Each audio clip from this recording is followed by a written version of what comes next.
Ciao a tutti amiche e amici di YouTube, io sono Angela e vi do il benvenuto su Exoteric World. Oggi in questa puntata di Tarocchi e Misteri faremo un'analisi esoterica di un caso di cronaca del secolo scorso, il duplice omicidio di Stefania Pettini e Pasquale Gentilcore, avvenuto a Borgo San Lorenzo il 15 settembre 1974 e facente parte della serie omicidiaria del cosiddetto mostro di Firenze. Questa lettura è dedicata alla loro memoria. Il mio intento non è condurre un'indagine, ma usare l'energia dei tarocchi come strumento simbolico per esplorare le dinamiche invisibili di questo evento, offrendo spunti di riflessione a chi già conosce a fondo il caso. Spero che gli esperti e gli appassionati possano trovare in queste carte una prospettiva diversa. Se siete curiosi di scoprire cosa rivelerà il velo e volete sostenere questo lavoro di ricerca spirituale, potete farlo iscrivendovi o abbonandovi al canale. Fin da ora vi ringrazio se l'avete già fatto o se considerate farlo. Adesso entriamo subito nel cuore del mistero con il nostro primo capitolo, la trama invisibile, dove i tarocchi cercheranno di far luce sul legame energetico tra le vittime e il presunto colpevole.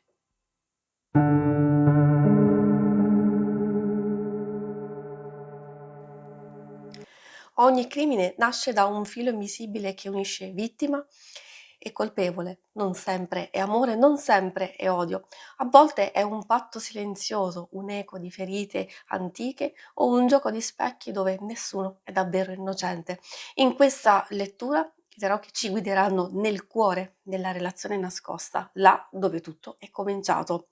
Prima di iniziare vi ricordo che se vi dovessero piacere i mazzi che utilizzo nella lettura, in descrizione trovate i link per vedere le recensioni e per acquistarli.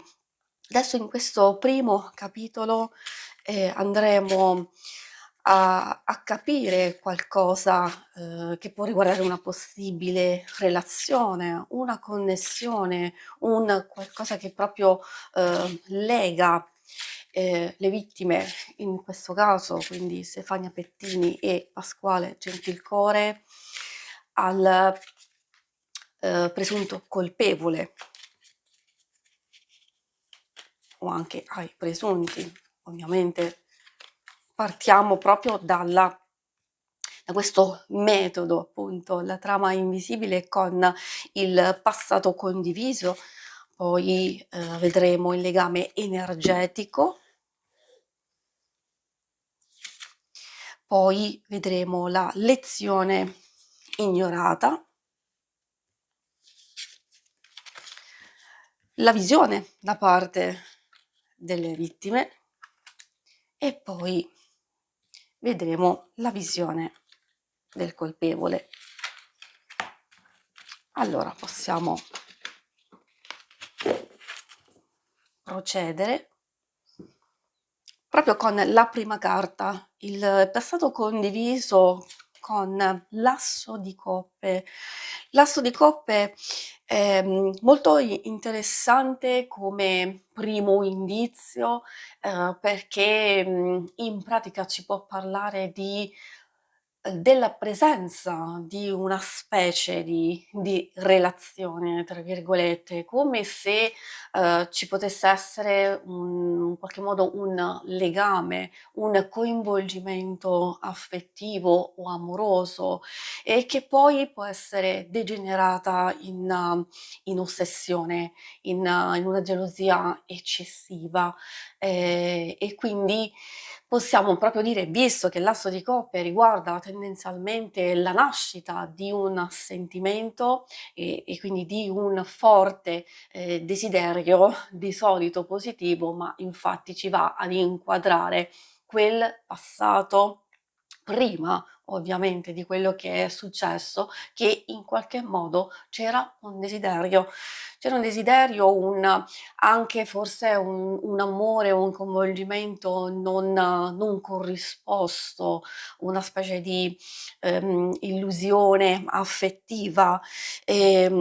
Magari appunto ditemi voi cosa ne pensate, se effettivamente già conoscete questo caso. A me viene comunque da dire che probabilmente chi ha agito in base a questo tipo di passato condiviso, che in qualche modo c'era una fase iniziale di attrazione e di coinvolgimento e che poi può essere probabilmente sfociata da parte di chi ha agito purtroppo in una specie di ossessione e forte gelosia. La seconda carta ci parla del legame energetico, il 6 di denari. Questa ci indica un qualcosa che può essere motivato, secondo me, in un certo senso si collega strettamente a quello che abbiamo detto, e quindi a un torto subito, a a una forte gelosia, l'abbiamo visto con l'asso di coppe, ma in questo caso si sente molto, molto forte questa delusione, un torto subito, un qualcosa che appunto non è corrisposto, un disequilibrio, e quindi quando si avverte questo disequilibrio, purtroppo in circostanze estreme come queste dà anche una specie di motivazione all'azione stessa, e quindi vedere una determinata situazione, lo sviluppo, ecco, stesso di quello che era, poteva nascere un qualcosa di bello, almeno voluto da una parte, poi va a trasformarsi in forte ossessione ovviamente, e si vede una specie di disequilibrio, attenzione, quindi una specie di torto subito, perché probabilmente, come abbiamo visto, può nascere la cosa da una forte gelosia. E infatti anche con la lezione ignorata è proprio il 3 di spade, la carta che per eccellenza ci parla di tradimento, di dolore e di anche offesa in un certo senso. Quindi ancora una volta, secondo me, si va a rimarcare la motivazione, quindi gelosia, invidia, ecco, tanta invidia, dove si vedevano dei progetti per l'avvenire falliti totalmente, e quindi tutta questa confusione, questa rabbia, questa frustrazione purtroppo hanno trovato queste circostanze veramente brutte in questo caso. Adesso andiamo a vedere insieme la visione della vittima. Qui troviamo il cavaliere di denari. Ovviamente trattandosi di, diciamo, di due persone, sia quindi di Stefania e di Pasquale, la carta unica può rintracciare una specie di energia, insomma, totale nei confronti del colpevole, visto che in qualche modo stiamo tracciando una specie, dico tra virgolette, di relazione. E in questo caso il cavaliere ci parla di probabilmente una conoscenza.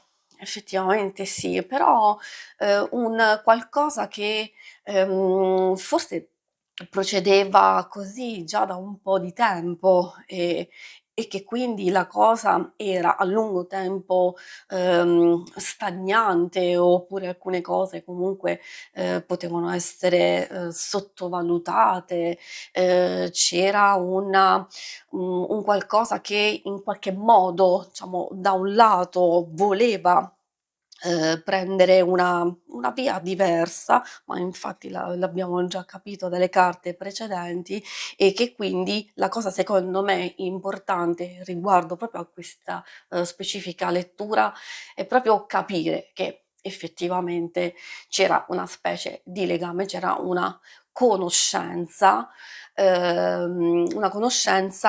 addirittura tra le stesse vittime e chi ha compiuto l'azione, in base appunto alle carte presenti. Poi troviamo l'ultima carta che ci parla proprio della visione del colpevole. la torre. La torre è una delle carte più potenti del mazzo di tarocchi, e soprattutto poi degli arcani maggiori, e che indica il crollo, la crisi, quindi una specie di rapporto, chiamiamolo così, che è crollato quasi improvvisamente, date le speranze iniziali, e che quindi è, come abbiamo visto, è volto, diciamo, verso un qualcosa di molto violento. Quindi sì, si parla di crisi, di amore contrastato, di delusione, fortissima delusione, e quindi c'è stata un'esplosione di rabbia, e quindi di verità, cioè di vedere davanti a sé la verità, e che quindi è andato a distruggere tutte le proprie aspettative, le proprie certezze, e quindi che ha portato effettivamente al limite, insomma, di questa situazione. Direi che secondo me in questo caso, in questa lettura, prima lettura, hanno dato degli indizi abbastanza importanti, secondo me abbastanza chiari. E adesso possiamo dire che la rete è stata tracciata. Ora sappiamo che il filo tra vittima e colpevole non è sempre visibile, ma lascia nodi, cicatrici e silenzi. La verità relazionale non è mai semplice, ma è lì che il crimine ha preso forma. Adesso passiamo al secondo capitolo, la spinta interiore.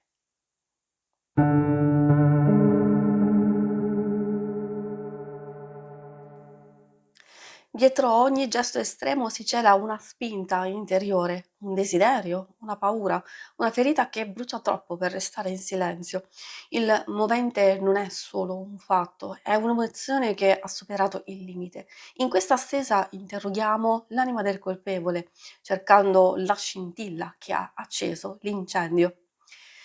Partiamo proprio con questa lettura che ci permetterà di analizzare il movente, e quindi emozioni, traumi, desideri, ossessioni, e lo faremo attraverso la prima carta che ci parla della ferita originaria, dell'emozione dominante, la seconda, e poi il motivo inconscio. Capire il perché si commettono certe cose, quindi da dove è nato. Diciamo che già con la lettura precedente, secondo me abbiamo ricevuto tantissime informazioni, e adesso con questa lettura, quindi con la nostra prima carta che ci parla proprio della ferita originaria, abbiamo una ripetizione. Anche in questo caso è uscito il 6 di denari, e quindi vuol dire che alcune cose effettivamente fanno tanto, tanto, tanto riferimento alla parte anche fisica, materiale, quindi è un qualcosa che effettivamente si è sviluppato ma anche per disequilibrio, quindi l'abbiamo visto precedentemente, quel disequilibrio di attenzione, di dedizione, di aspettative mancate.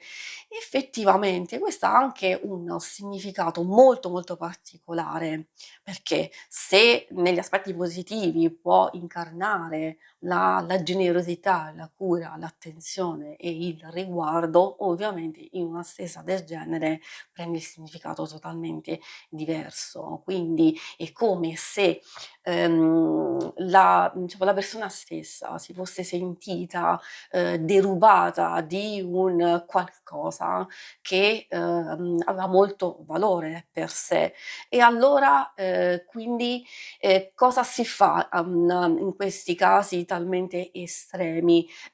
Si va a togliere quello che, effettivamente noi riteniamo, che, magari appunto ci è stato tolto a noi, scusate un po' il gioco di parole, ma voi sicuramente avete capito. E quindi ci si sente in una posizione, di superiorità, una situazione quasi di obbligo a agire, proprio perché non si vuole essere in, sottomissione, in dipendenza e quindi per, ottenere una specie di "vantaggio" tra virgolette, in senso di sfogo, di rivalsa, di riportare appunto quell'equilibrio che è mancato e che quindi gli è stato tolto effettivamente qualcosa. Molto, molto pesante, molto importante secondo me come indizio, come punto di partenza e quindi l'origine, proprio la ferita originaria che in qualche modo ha mosso e ha portato a tutto questo. La seconda carta ci parla dell'emozione dominante. Abbiamo il Fante di coppe. Questa, parla di, manipolazione emotiva, in pratica una specie di, qualcosa di non esaudito. Ovviamente al contrario, magari molti di voi conoscono questa carta, che comunque indica, un'occasione, un'opportunità, un qualcosa che poteva sbocciare, che poteva nascere e che sicuramente è sbocciata come emozione dominante nel cuore del colpevole e che quindi, effettivamente non è stato esaudito.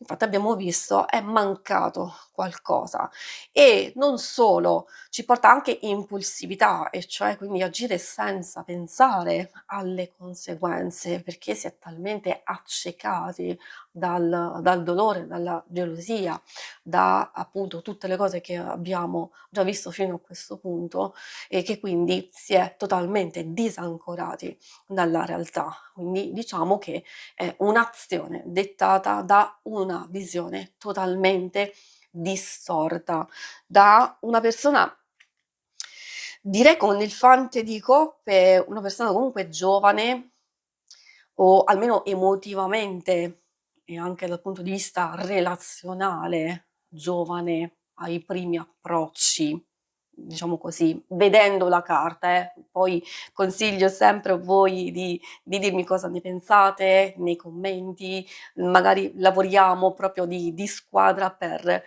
capire e intuire ancora di più cosa ci vogliono dire le carte. E con l'ultima abbiamo il 5 di denari. Questa, ovviamente si riferisce proprio chiamiamolo un obiettivo inconscio, un qualcosa che, noi non ci rendiamo neanche conto effettivamente.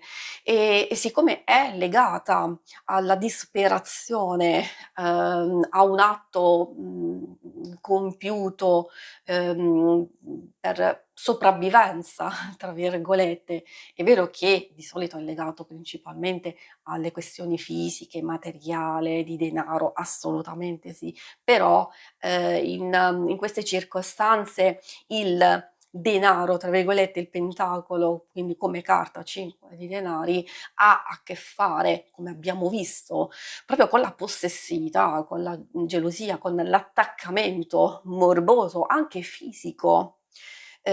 Fisico, dove con appunto il 5 di denari l'obiettivo inconscio, un qualcosa che è dentro, l'anima del colpevole è la disperazione totale e quindi anche paura dell'esclusione, la paura dell'abbandono, e quindi ribadisce quel concetto dell'atto purtroppo compiuto per, uno sfogo totale, una rabbia che in qualche modo è stata covata, diciamo repressa e che quindi è esplosa, come abbiamo visto precedentemente con, la torre.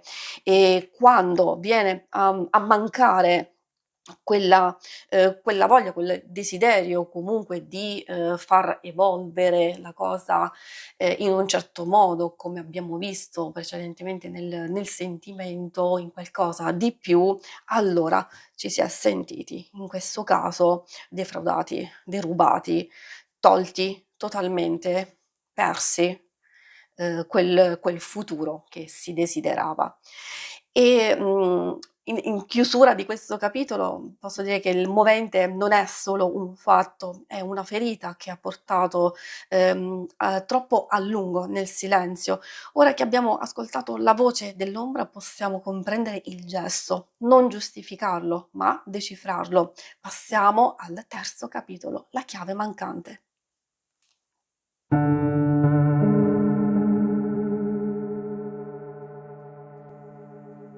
Ogni mistero ha una crepa, un dettaglio dimenticato, un oggetto fuori posto, una verità che nessuno ha voluto vedere. I tarocchi oggi diventano lenti di ingrandimento e cerchiamo la chiave mancante, l'indizio che può cambiare tutto, perché la verità non si nasconde, si frammenta.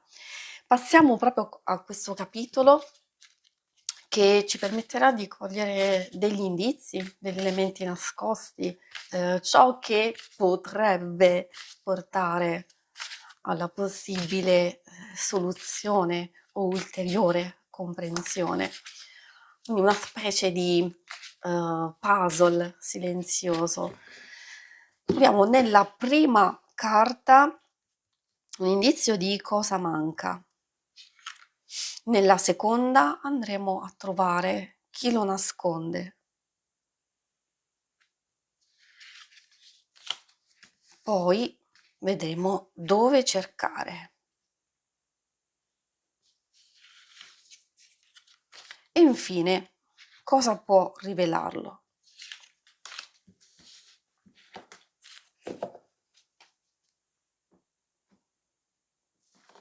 Siamo pronti a vedere la prima carta, quindi effettivamente, cosa manca, cosa può mancare. Troviamo il 7 di denari. Una carta molto cupa in questo caso, come potete vedere, anche se in realtà il suo, significato di solito è, molto, molto positivo. Se, conoscete questa carta sicuramente, potete capire diciamo, tantissime cose che spesso indica, l'attesa o soprattutto di valutare, nel tempo, possibili situazioni che poi si possono sviluppare in futuro, un po' quando ci prepariamo, facciamo determinate cose, cerchiamo di conquistare, alcune cose che per noi sono molto, molto, importanti. È ovvio che in una lettura, del genere il 7 di denari ci porta innanzitutto l'indizio di una specie di pianificazione. È possibile effettivamente che, l'atto diciamo in sé per sé sia stato comunque pianificato, almeno è quello che ci dice questa carta. Pianificato nel senso di trovare almeno il momento giusto, per compierlo o, il limite, la motivazione, più forte in un certo momento. E quindi, in realtà, parla di appunto di perseveranza, di attesa, comunque lo stesso di impazienza e sicuramente di aspettative, irragionevoli e quindi, una specie di insoddisfazione, di quello che in realtà, avrebbe voluto e desiderato e che quindi, nel voler invece ottenere determinate cose e fallito totalmente questo, progetto futuro, ma infatti abbiamo visto anche dalle letture, precedenti, e quindi si è deciso purtroppo ad agire in questo modo. Quindi, cosa manca? Effettivamente manca con questa carta di, di capire,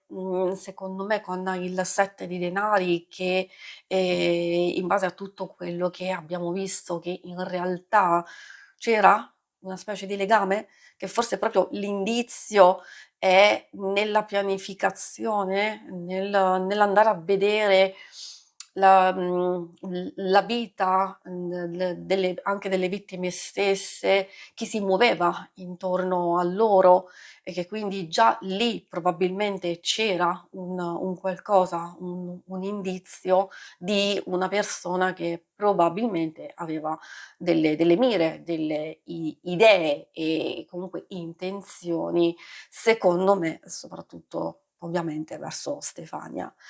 L'altra carta, ci parla di chi, può nascondere un possibile indizio, anche a volte, in qualche modo, chi o dove, o qualcosa che è nascosto effettivamente. E qui abbiamo la carta del sole, molto particolare, io spero che voi riusciate anche a vederla, anche per capire a livello intuitivo, cosa vi può dire questa carta stessa, ovviamente anche se conoscete il significato, però a volte non ha importanza, sapete, conoscere proprio il significato specifico della carta, basta lasciarsi guidare, proprio dall'immagine, dalle emozioni, dalle sensazioni. Quindi è vero, sì, di solito è una carta positivissima. In questo caso, ovviamente è come se un qualcosa fosse, alla luce del sole, e che quindi, c'è una persona effettivamente che può, tra virgolette, "nascondere" oppure, c'è un luogo o anche delle persone che in realtà, possono sapere. Quindi, questa carta, è come se andasse a dire a chi investiga, a chi sta comunque seguendo il caso, che si dovrebbe cercare una persona che, ha una personalità, forte o l'ho avuta, forse se non c'è più, dato che si tratta di un evento accaduto il 14 settembre 1974. E quindi per tornare proprio al significato della carta, sul fatto di, cercare una persona, secondo me, proprio, graficamente si vede questi 2 personaggi che in realtà si stanno nascondendo. Magari ditemi voi cosa, ne pensate. Quindi se tendenzialmente il sole ci parla di una personalità esibizionista, o comunque, che in qualche modo poteva essere, trovata, forse per qualche errore, forse per qualcosa che è stato, trascurato, si può fare chiarezza, si poteva fare chiarezza su questa situazione e quindi anche nel trovare la soluzione, proprio perché parla di luce del sole e che quindi in realtà si poteva, arrivare a dei risultati. Quindi magari, ripeto sempre e rinnovo l'invito a voi, perché può avere una doppia valenza, sia un qualcosa che all'epoca effettivamente poteva essere chiaramente alla luce del sole o comunque un qualcuno, insomma una persona, e anche come invito stesso, diciamo, in genere a, cercare, diciamo chiarezza, semplicità, senza arzigogoli, senza, cercare motivazioni eccessivamente, nascoste, strane, troppo particolari. Quindi vuol dire che le cose sono molto più semplici di quelle che noi possiamo, pensare. La terza carta è in pratica dove, cercare. Qui abbiamo il 7 di spade, molto, molto, molto particolare. Abbiamo già una ripetizione dello stesso numero, 7 che effettivamente come numerologia, ci parla di una forte, componente di inganno, di sfida, o pianificazione, appunto, come l'abbiamo vista. Forse anche per tutto quello che accadrà successivamente? Assolutamente sì, perché forse è proprio qui, forse, diciamo l'inizio, o un qualcosa appunto che va anche a procedere oltre. Diciamo che come 7 in questo caso ha a che fare, con, elaborazione, sì, con astuzia, con, pianificazione. Ci sono tante carte che proprio veramente nei loro significati hanno il il valore di sfida, di sfrontatezza, di esibizionismo, di pianificazione appunto, di, sfida, ecco. La sfida è proprio quella che mi viene come, significato e parola chiave, diciamo principale. Quindi dove cercare effettivamente in realtà, diciamo con le carte potrebbe essere abbastanza difficile, ehm, in rintracciare un luogo specifico, potrebbe essere appunto un qualcosa di metaforico in questo caso, perché siccome è una carta, di sotterfugio e che quindi in qualche modo ci dice che in realtà l'indizio può andare come abbiamo visto precedentemente e secondo me il fatto di andare a sottolineare certe cose vuol dire che, è lì che ci sono gli indizi principali e quindi essendo legata una carta al furto, effettivamente abbiamo già visto che, è la motivazione, è scaturito tutto diciamo perché, ci si è sentiti anzi il colpevole si è sentito derubato del suo futuro, probabilmente amoroso e affettivo e allora diciamo questo è stato, sia diciamo il movente che ha mosso tutto e anche in questo caso forse proprio dove andare a cercare, quel indizio diciamo dominante. E, parla anche di comportamento a rischio, di avere un comportamento a rischio, quindi hai rischiato, tantissimo, magari trascurando alcune cose, sicuro effettivamente ha ingigantito la cosa, infatti abbiamo visto che il punto di partenza non era proprio quello che desiderava e secondo me anche con l'ulteriore indizio, proprio con l'ultima carta, cosa può rivelarlo, in questo caso abbiamo il cavaliere, di spade, potrebbe essere un'idea, soprattutto riguardo la razionalità e la logica. Il cavaliere è un'energia che arriva e che giunge a noi, che si può muovere abbastanza in fretta, un qualcosa così all'improvviso.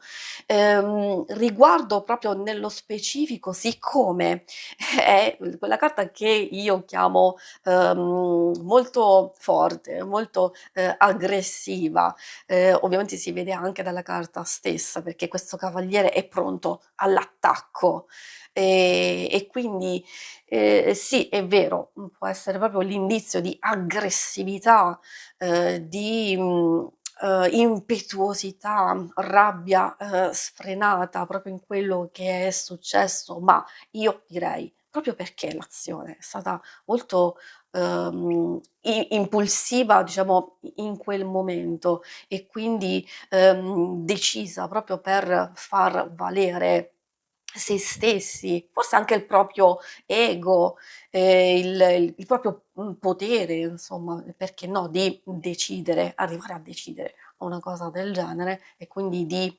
dominare, sugli altri in questo caso. purtroppo, ahimè, sulle vittime e per avere ragione, le proprie ragioni, e quindi non c'è stato verso. Quindi secondo me questi sono indizi fondamentali, e come ogni indizio ha parlato, ogni dettaglio ha sussurrato qualcosa. Forse la chiave era sotto gli occhi di tutti, forse era nascosta nel cuore di chi non ha mai parlato, ma ora la porta della verità è socchiusa.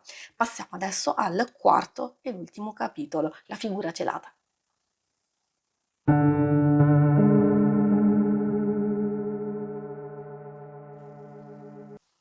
Il colpevole ha un volto, ma non sempre lo riconosciamo. Indossa maschere, cambia voce, si muove nell'ombra, eppure ogni archetipo lascia una traccia.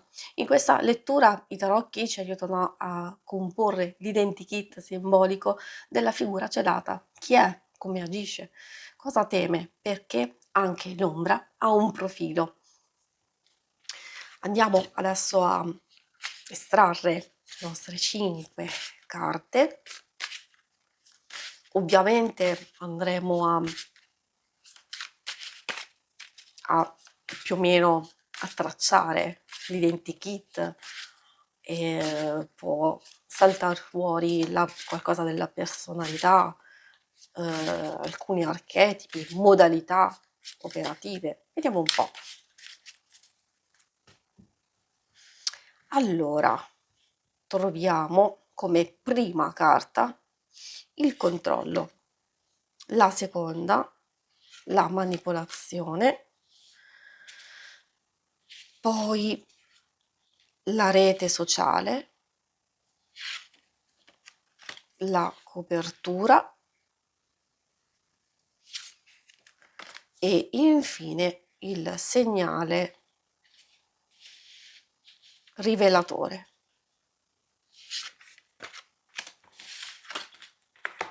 Allora, come prima carta sì, ci può parlare del controllo, in un certo senso, il potere esercitato,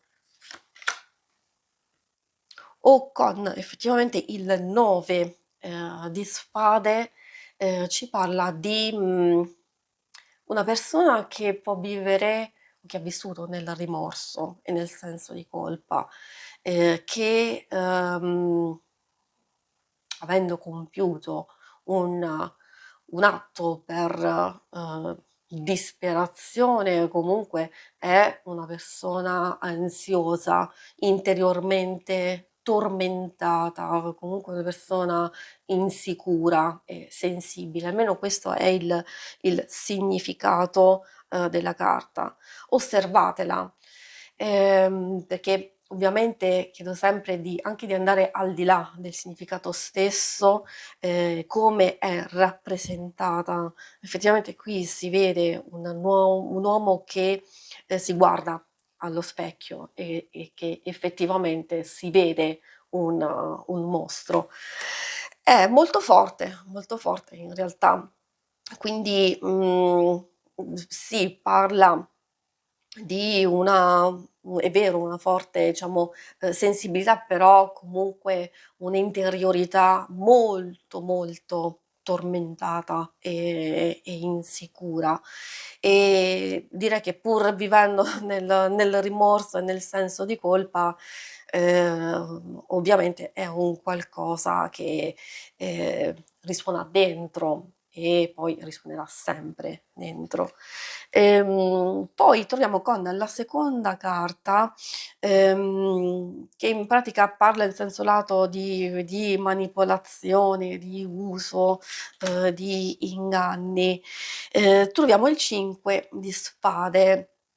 Già qui abbiamo proprio ripetizione di spade, e quindi, siccome è legato, il seme delle spade all'intelletto, ai conflitti interiori, mentali anche, e come abbiamo visto c'è effettivamente tanta, pianificazione, anche premeditazione, calcolo, e quindi in realtà proprio riguardo secondo me a quello che ho visto in base alle varie letture, sì, è vero, c'è stato un input, un principio che ha a che fare, come abbiamo visto, proprio sia nelle coppie, nella nascita, nell'esserci una spinta, un qualcosa sentimentale, diciamo, tra virgolette, però è andato, diciamo, a sfociare in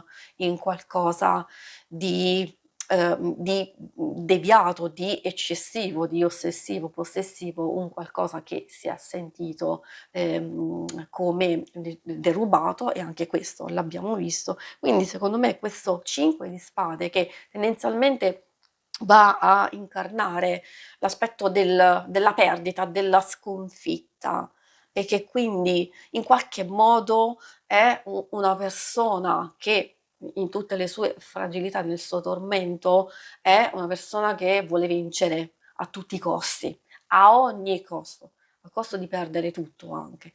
E quindi che non ha scrupoli, non si è fatto scrupoli, questo purtroppo l'abbiamo visto, e non si preoccupa di niente in realtà. Forse all'epoca, almeno da questa lettura, non si è granché preoccupato neanche di essere scoperto effettivamente, quindi poi qualcosa è cambiato successivamente. E quindi, anzi, non solo, riguardo, visto che stiamo analizzando l'identikit della persona, spesso questa carta va a rintracciare anche una personalità arrogante, comunque competitiva, provocatoria, profondamente egoista e anche un po', diciamo, manipolatoria, quindi strategica, l'abbiamo capito, e fortemente ingannevole. Quindi, ecco, qui abbiamo tracciato già delle cose importanti. La terza carta ci può parlare della rete sociale, di connessioni e legami. Abbiamo il fante di bastoni. In questo caso, siccome è una figura che, ha a che fare con l'aspetto, giovanile, l'irresponsabilità, anche questa, prende quell'accezione di arroganza, di, azione, per dimostrare il suo valore senza capire le conseguenze appunto delle proprie azioni.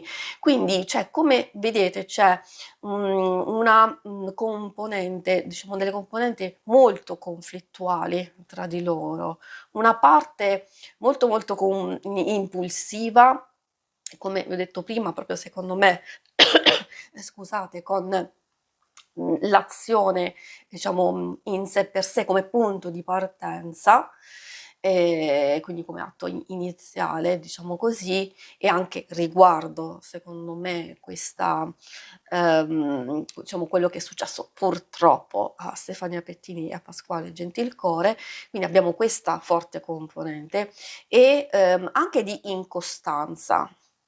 Quindi di quelle persone che ovviamente iniziano una cosa, fanno una cosa, che poi sono anche curiosi, sono vivaci per certi aspetti. Magari questo, ecco, potrebbe essere un indizio che all'esterno, esteriormente, potrebbe sembrare una persona così, anche magari vivace, creativa, spontanea, che esplora, che sperimenta. Siccome poi vi dicevo, e abbiamo anche visto, che si tratta di una persona giovane o alle prime armi a livello sentimentale, diciamo emozionale e relazionale, e che quindi quando si vive una certa situazione, diciamo in questo modo abbastanza conflittuale per questi aspetti, e però poi dall'altro lato effettivamente c'è una specie di deviazione, e il conflitto è molto, molto, molto forte, soprattutto quando poi degenera in questo modo. Quindi poi troviamo Come quarta carta, possibile copertura, strategie per nascondere. Effettivamente questa carta ci può dire sì o no, se c'è stato qualcosa del genere.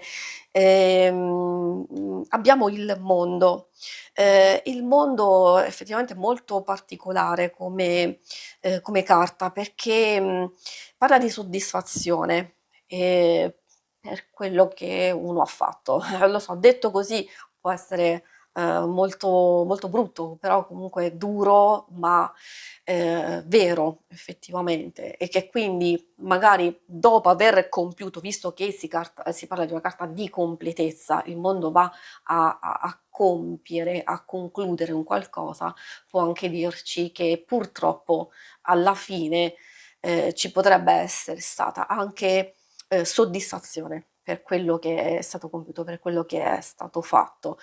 E forse è proprio questo senso di compiutezza, perversa che può essere poi, diciamo, sfociata in una serie, punto di domanda, appunto lo chiedo, anche a voi, e quindi si vede tantissimo, visto che andiamo ad analizzare la personalità stessa, che può sembrare al mondo, agli altri, a livello esterno, come abbiamo già visto, e questo effettivamente va a rimarcare questa cosa di una personalità socievole, aperta, che può amare, comunque le cose belle, che può essere anche, esternamente determinata, sicura, forse anche perfezionista per certi aspetti, anche se qui, come abbiamo visto, salta fuori quella figura del fante. Ricordo che